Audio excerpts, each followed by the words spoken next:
Imagine standing in the center of one of the world's largest and most vibrant modern cities, traffic moving in every direction, buildings rising 30, 40, 50 stories above streets crowded with millions of daily lives. Mexico City, the capital of modern Mexico, one of the densest urban concentrations on Earth, hums with an energy that feels entirely present, entirely modern, entirely belonging to the 21st century. But look more carefully. Notice where the streets run straight for impossible distances. Notice the slight depression in the land where a canal once moved. Notice the particular alignment of certain roads that follow geometries too regular to be accidental, whose origins lie not in colonial-era town planning, but in something far older, far more extraordinary, built not on solid ground, but on water. Beneath Mexico City, beneath its traffic and its towers and its subway lines and its water mains, the foundations of a different city lie buried under meters of sediment, colonial construction, and the accumulated weight of 5 centuries of building above. The roads become causeways stretching across dark lake water. The buildings dissolve, and something else rises in their place. Whitewashed walls, canal networks alive with canoes, floating gardens green with growing maize, and at the center of everything, rising above the morning mist of Lake Texcoco, a city that astonished every person who ever saw it. How did an enormous city come to exist in the middle of a lake? The Mexica, the people who built Tenochtitlan, and whom history calls Aztec, did not originally choose the island in Lake Texcoco because it was obviously advantageous. According to the tradition they preserved and celebrated through subsequent generations, they arrived at the island in 1325, not through strategic calculation, but through divine guidance. Their patron deity, Huitzilopochtli, had promised that the end of their long migration from the mythical homeland of Aztlan would be marked by a specific sign, an eagle perched on a cactus growing from a rock, devouring a serpent. On an island near the western shore of Lake Texcoco, they found it. This foundation story, codified in documents and depicted in art throughout the Mexica period, and surviving today as the central image on Mexico's national flag, communicated something essential about how the Mexica understood their presence in the lake basin, not as an accident of geography, but as a fulfillment of cosmic purpose, their city, the literal center of the universe as their cosmology defined it. The island they settled was small, perhaps 4 square kilometers of marshy, unstable ground barely rising above the lake surface, and the surrounding lake water was salt or brackish in many areas. There was almost nothing obviously promising about the location, but a people guided by divine instruction and sustained by extraordinary organizational capability were about to transform it into one of the largest cities on Earth. The land was too small, so they began creating more. The chinampa system, the floating gardens technique that the Mexica and their predecessors in the lake basin had developed and refined across centuries of intensive agricultural practice, was not merely a clever solution to the problem of limited land, but one of the most productive agricultural systems ever devised anywhere in the world. To create a chinampa, workers drove stakes into the shallow lake bed in a rectangular pattern, then filled the enclosed area with alternating layers of aquatic vegetation and mud dredged from the lake bottom, packing the organic material until it rose above the waterline as stable, extremely fertile growing surface. The nutrient-rich lake mud provided a growing medium of extraordinary productivity. Chinampas in the lake basin could produce multiple harvests annually, their fertility continuously renewed by the same lake mud that had created them, their moisture maintained by capillary action from the surrounding water that kept the root zone reliably hydrated without irrigation labor. The narrow water channels between adjacent chinampas served simultaneously as irrigation sources, transportation routes for canoes carrying produce to market, and fish-rearing spaces whose catches provided dietary protein to supplement the vegetable and grain harvests from the growing surfaces above them. By the time Tenochtitlan reached its peak population of perhaps 200,000 people in the early 16th century, the chinampa system had extended across enormous areas of the southern lake basin. But feeding the city was only the beginning of what made Tenochtitlan extraordinary. Approach Tenochtitlan from the east along the Great Southern Causeway at dawn in the early 16th century, and experience what the Spanish conquistadors described, with a combination of disbelief and awe that comes through clearly even in documents written centuries after the fact, as one of the most astonishing sights any of them had ever encountered.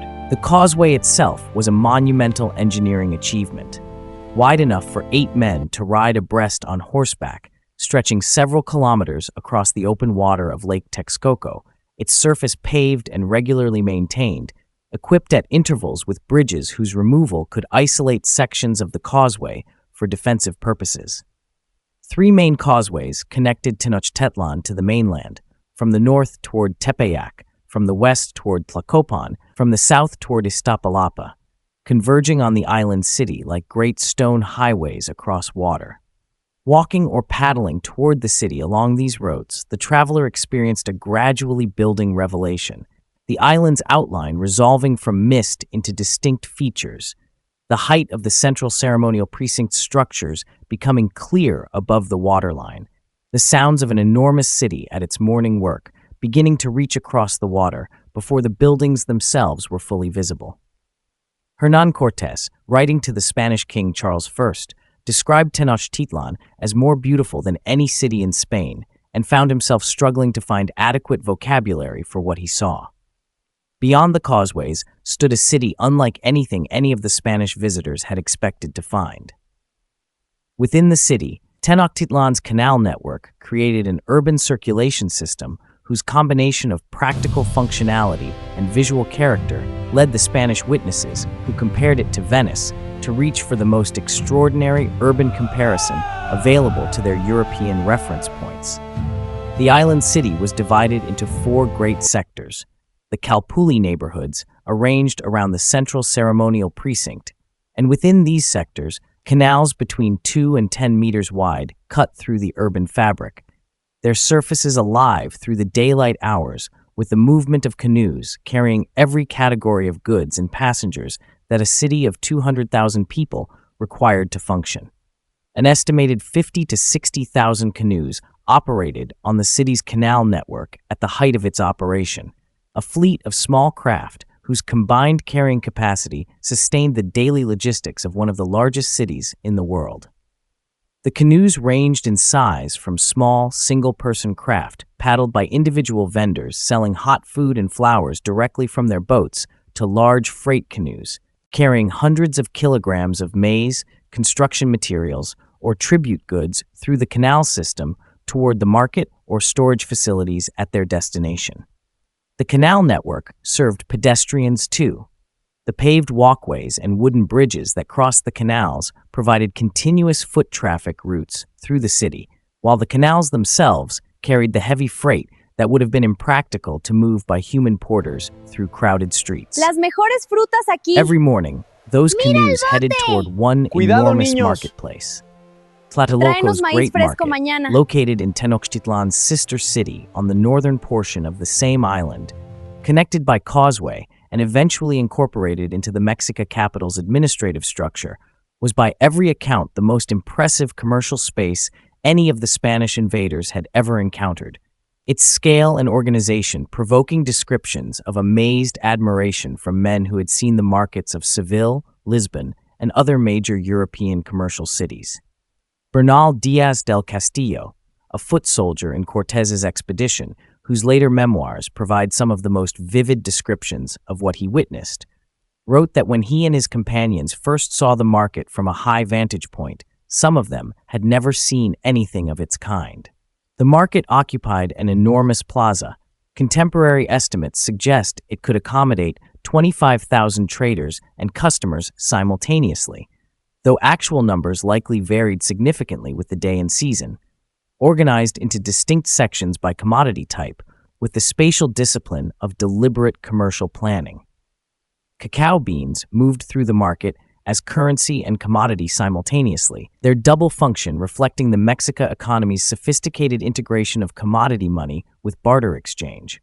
Cotton textiles, jade, gold jewelry, featherwork of extraordinary craftsmanship, obsidian tools, ceramics, fresh flowers, cooked food, live animals, medicine, salt, dyes, slaves.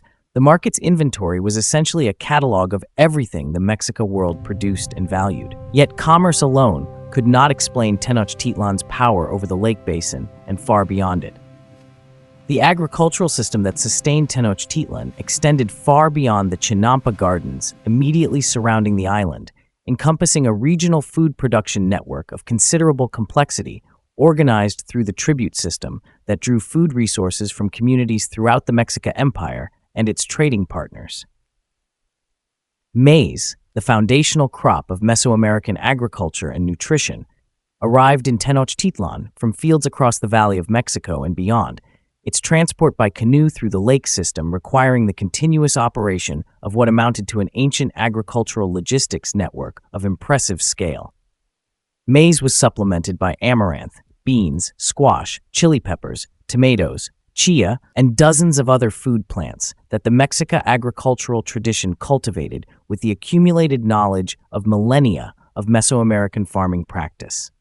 The chinampas themselves were managed by specialist farming families whose knowledge of planting schedules, soil management, seed selection, and water management was both practically sophisticated and culturally embedded in agricultural traditions maintained across generations. Farmers whose work began before sunrise, transplanting seedlings started in nursery beds onto the chinampa surfaces, harvesting mature produce, loading canoes at the chinampa's edge for the paddling journey toward the Tlatelolco market, were among the city's most essential workers. Their labor, the physical foundation on which all of Tenochtitlan's cultural, religious, and political achievements rested. There was one resource, however, that the lake itself could not safely provide. Fresh water was the resource that transformed Tenochtitlan's island location from a defensive and commercial advantage into a potential fatal vulnerability, and the Mexica solution to the problem of supplying a city of 200,000 people with potable water while surrounded by salt and brackish lake water represents one of pre-Columbian America's most impressive engineering achievements.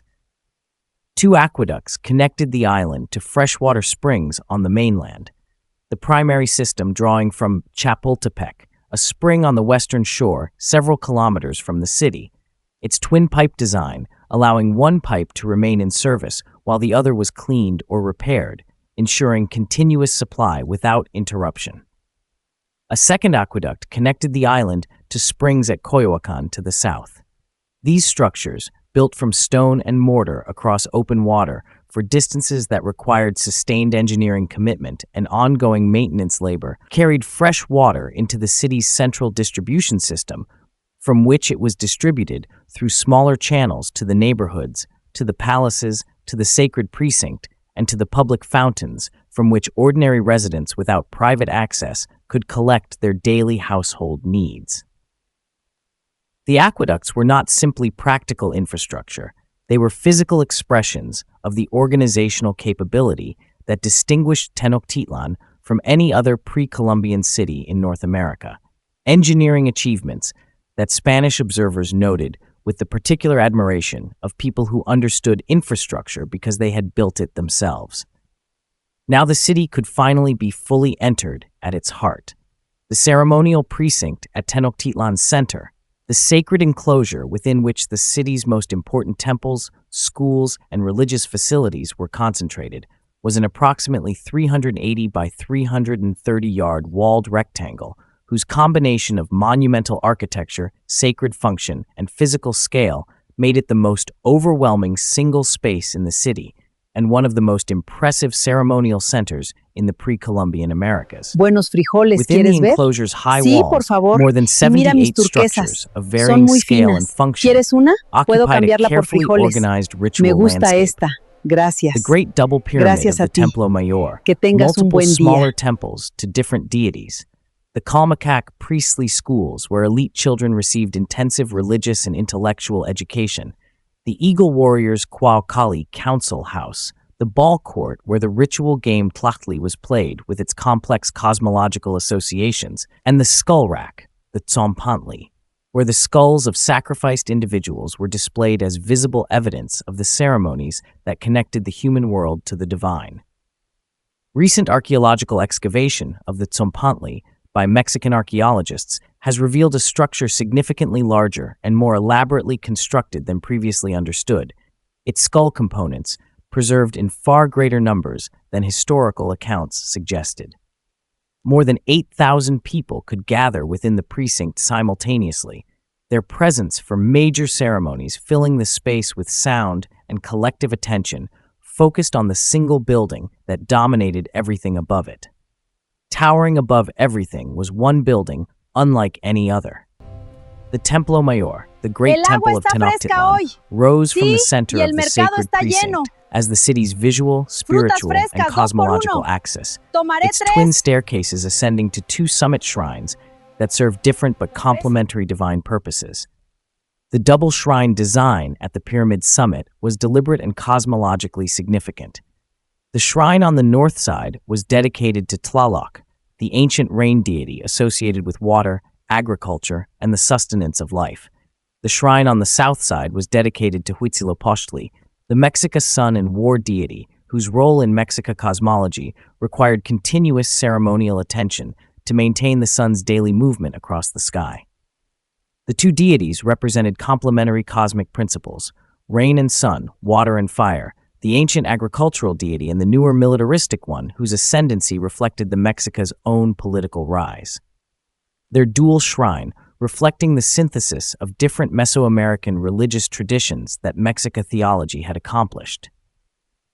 The pyramid's exterior surfaces were decorated with serpent sculptures of considerable scale, their coiling forms running along the base platforms and punctuating the staircase balustrades in patterns that made the building's approach a passage through a landscape of sacred imagery before the stairs themselves were climbed.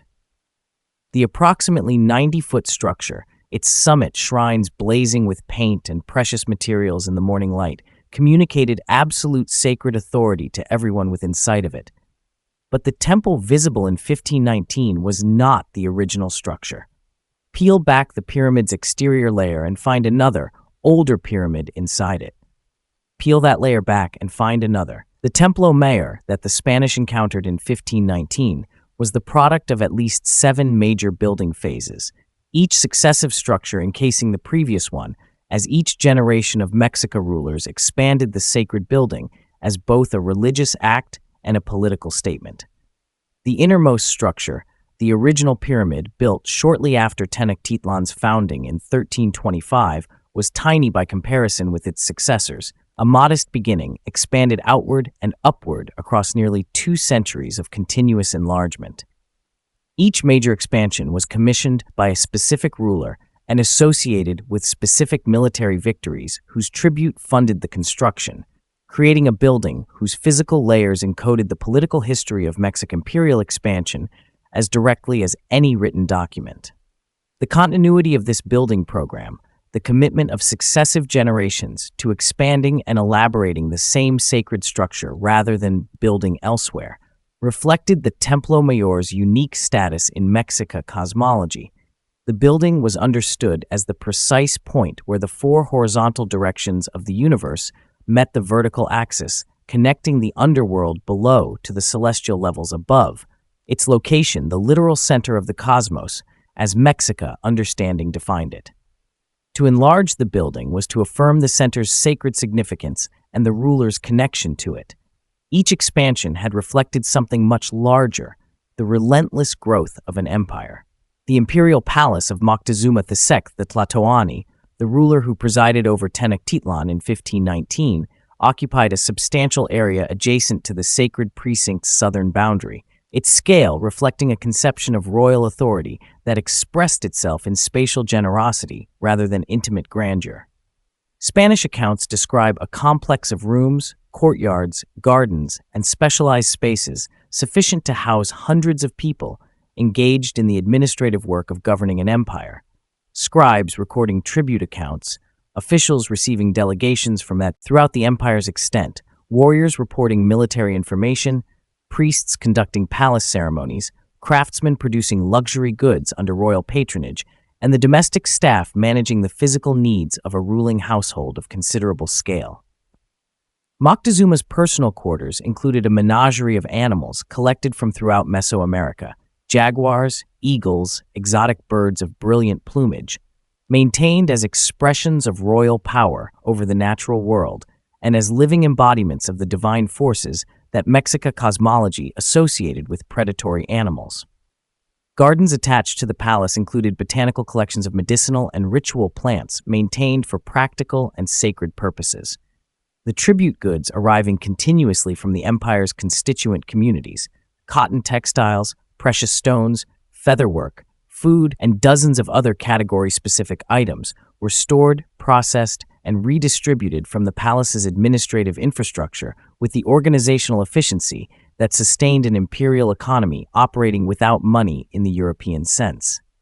From this island palace, influence stretched far beyond the lake. The territory that Tenochtitlan governed, the Triple Alliance Empire created through the partnership of Tenochtitlan, Texcoco, and Tlacopan, encompassed by the early 16th century an enormous area of Mesoamerica, its reach extending from the Gulf Coast to the Pacific and from the Valley of Mexico southward into what is now Oaxaca and Chiapas. Tribute flowed from perhaps 400 subject communities toward the Mexica capital in categories so precisely specified in tribute lists, documents that survive in several forms and give historians extraordinary insight into the empire's economic geography, that the administrative sophistication required to maintain this system across such diverse territories commands genuine scholarly admiration. Cacao from the coastal lowlands, cotton from the warm valleys, precious feathers from the tropical forests, rubber balls for the ritual ballgame, warrior costumes of elaborate featherwork, gold dust, jade, copper bells. The variety of tribute categories reflects the ecological diversity of the territory the empire controlled, and the comprehensive integration of regional specialization into a redistribution system centered on the capital. Yet the very success of Mexica imperial administration had created a political landscape of accumulated resentment in the communities bearing tribute obligations that the Mexica had imposed through conquest. Subject peoples who continued their daily lives under Mexica authority were not passive components of an imperial machine, but communities with their own political aspirations, their own histories of conflict with the Mexica, and their own calculations about where their interests might best be served if circumstances changed. That resentment would soon become dangerous in ways no one in Tenochtitlan yet anticipated. Before the strangers arrived, a day in Tenochtitlan moved from darkness to darkness with the particular rhythm of an urban civilization that had organized time itself with ceremonial precision. The farmer, whose chinampa work began before sunrise, the pre-dawn paddle out to the garden plots, the transplanting and harvesting work done in the cool before the lake mist burned away, was part of the same city as the merchant who arrived at the Tlatelolco market, as the first vendors were setting up their goods in the early morning light. The craftsperson, whose obsidian workshop operated in a Calpulli neighborhood, the fine craft tools, turning raw, volcanic glass into cutting implements of remarkable sharpness, was part of the same city as the noble official crossing a canal bridge toward the palace for the day's administrative work. The canoe operator, whose craft carried passengers and goods through the canal network from dawn to dusk, was part of the same city as the priestly student in the Calmacac, whose intensive religious education consumed most of his waking hours. These lives intersected at the market, at the canal banks, at the neighborhood temples, at the public ceremonies that brought the city's population together for the collective ritual activities that Mexica religious practice considered essential to maintaining cosmic order. All of it, the food, the commerce, the craft production, the religious ceremony, the political administration, was fully alive on an ordinary morning in 1519. Then something interrupted normal life. News had arrived from the eastern coast. The information that reached Tenochtitlan about the strangers on the eastern coast arrived not as a single clear report, but as accumulating fragments of confused, contradictory, and deeply unfamiliar description passed through the empire's messenger relay system.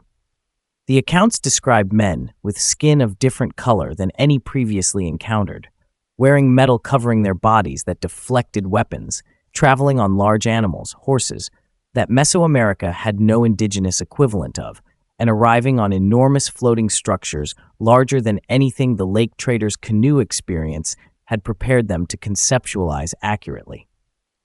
The initial encounters between these strangers and coastal communities produced immediate violence and also immediate alliance-seeking, as some communities saw in the newcomers potential partners against Mexica dominance.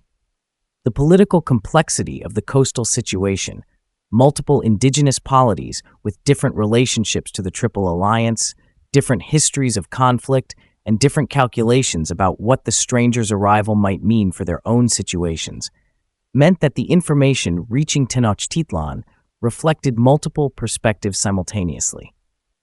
Tlaxcala, a powerful independent state that had long resisted Mexica expansion, and whose border was maintained as a source of captives for Mexica ritual through a peculiar institution of controlled warfare, made the decision that would ultimately shape the entire subsequent history. Tlaxcala chose to ally with Cortés after initial violent contact. The strangers were moving inland, guided now by people who knew the terrain, the politics, and the precise locations of everything the Mexica held. The meeting between Moctezuma II and Hernán Cortés at Tenochtitlan's southern causeway in November 1519 was one of the most consequential encounters in human history, its significance recognized by both parties despite the profound mutual incomprehension that surrounded it. Moctezuma arrived in full ceremonial regalia, feather headdress of extraordinary elaborateness, sandals whose soles were golden, the procession of lords and officials whose presence communicated the absolute political authority of the Mexica Tlatoani, greeted by a man who arrived on horseback at the head of a force of Spanish soldiers and allied indigenous warriors, numbering in the hundreds, carrying weapons and wearing armor that the Mexica precinct had no adequate framework for evaluating. The elaborate diplomatic protocol of the encounter, gifts exchanged, formal speeches delivered through the essential mediation of Malinche, the indigenous woman whose knowledge of both Nahuatl and Maya allowed communication between the parties, created a surface of ceremonial engagement beneath which two completely different understandings of what was happening operated simultaneously. Cortés understood the meeting as the potential beginning of a submission relationship whose eventual outcome he was determined to engineer. Moctezuma's understanding of the encounter has been debated by historians for centuries. The Spanish account of his apparent deference, interpreted variously as genuine recognition of Cortés as a returning deity, as sophisticated diplomatic maneuvering in an unprecedented situation, or as a misrepresentation by Spanish sources seeking to justify what followed.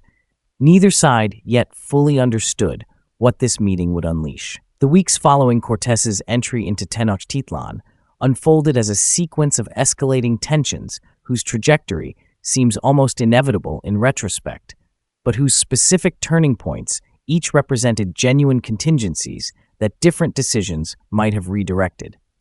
The Spanish, housed initially as guests in the palace of Moctezuma's father, found their position in the island city militarily precarious, surrounded by water, dependent on causeways that could be controlled by the Mexica, and unable to leave without local cooperation. The seizure of Moctezuma as a political hostage, Cortés's extraordinary gamble that controlling the person of the Tlatoani would allow him to direct the empire's political machinery, worked for a period before the political situation in Tenochtitlan itself shifted against compliance. The massacre at the Festival of Tlaxcatl, conducted by Spanish forces under Pedro de Alvarado during Cortés's absence from the city, targeting unarmed Mexican nobles gathered for a religious ceremony, its precise motivations still debated by historians, transformed Tenochtitlan's population's posture toward the Spanish from uncertain ambivalence to active hostility. The subsequent Noche Triste, the Night of Sorrows, June 30th, 1520, saw the Spanish attempt a night escape across the causeways turn into a disaster, with significant Spanish and Allied casualties in the fighting on the causeway and surrounding water. The Spanish were expelled from the island, but they were not defeated. The city that had been so vibrant was about to become an island under siege. The siege of Tenochtitlan lasted 93 days, from May 22nd to August 13th, 1521, and represented one of the most significant military campaigns in the history of the Americas. Its outcome shaped as much by the political dynamics of indigenous alliance against Mexica domination as by Spanish military capability or technology. Cortés rebuilt his forces during the months between the Noche Triste and the siege's beginning, recruiting among the communities whose resentment of Mexica tribute demands made alliance with the Spanish a genuine strategic preference. Tlaxcala above all, but also Texcoco, Tlacopan, and dozens of smaller polities who saw in the Spanish military campaign an opportunity to end obligations they had maintained under Mexica coercion.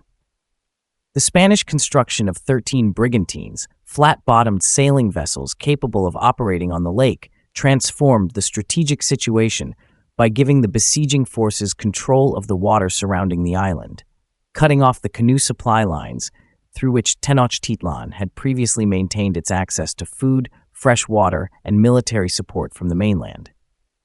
The causeways became battlefronts. Control of the canal system became militarily decisive.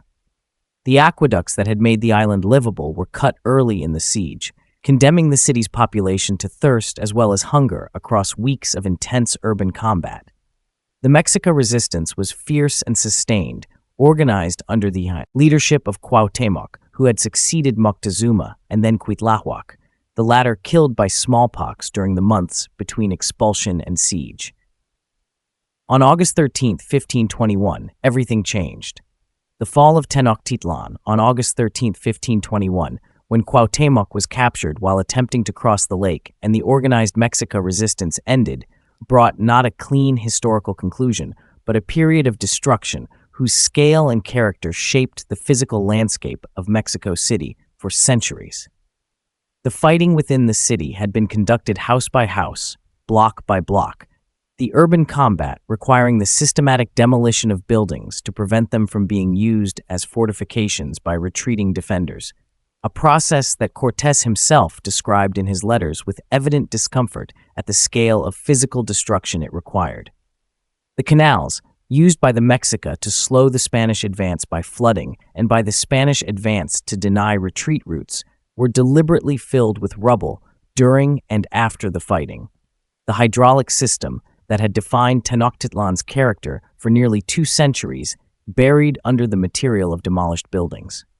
The Templo Mayor's twin shrines were pulled down, the pyramid itself reduced in the initial years of colonial construction, its stone and fill used as building material for the cathedral that rose directly above it, a deliberate act of physical and symbolic supersession that placed the largest Christian church in the Americas on the precise spot where Mexica's sacred power had been most concentrated. Survivors moved through ruins that had been, days before, the most impressive urban environment in the Americas. Then silence descended on what had once been the most vibrant island on Earth. In February 1978, workers from Mexico City's electrical utility company were digging below street level in the city's historic center when their equipment struck something that was clearly not ordinary urban fill. The object that gradually emerged from careful excavation was a monolithic stone disk approximately 3.5 meters in diameter, its surface carved with the image of the decapitated and dismembered moon goddess Coyolxauhqui, one of the most important and most spectacularly realized works of Mexica sculpture ever found. The discovery was immediately recognized as extraordinary and triggered the establishment of the Templo Mayor archaeological project, the systematic excavation of the site directly below the colonial structures of the historic center that has continued ever since, producing one of the most significant urban archaeological projects in the Americas and revealing the buried remains of Tenochtitlan's sacred precinct with extraordinary richness. Traffic passes daily above archaeological layers that trained excavators are still carefully working through. The Templo Mayor Museum now sits adjacent to the excavation site, its collection of Mexica artifacts recovered from the ritual deposits beneath ancient Tenochtitlan, giving material form to a civilization that colonial destruction had physically buried but could not erase from the ground beneath the city that replaced it. Digital reconstruction begins, ancient streets return, canals refill, canoes move again across the virtual water of Lake Texcoco. And one of the greatest cities of the Americas lives again, not as a monument to conquest, but as a testament to the extraordinary achievement of the people who built it.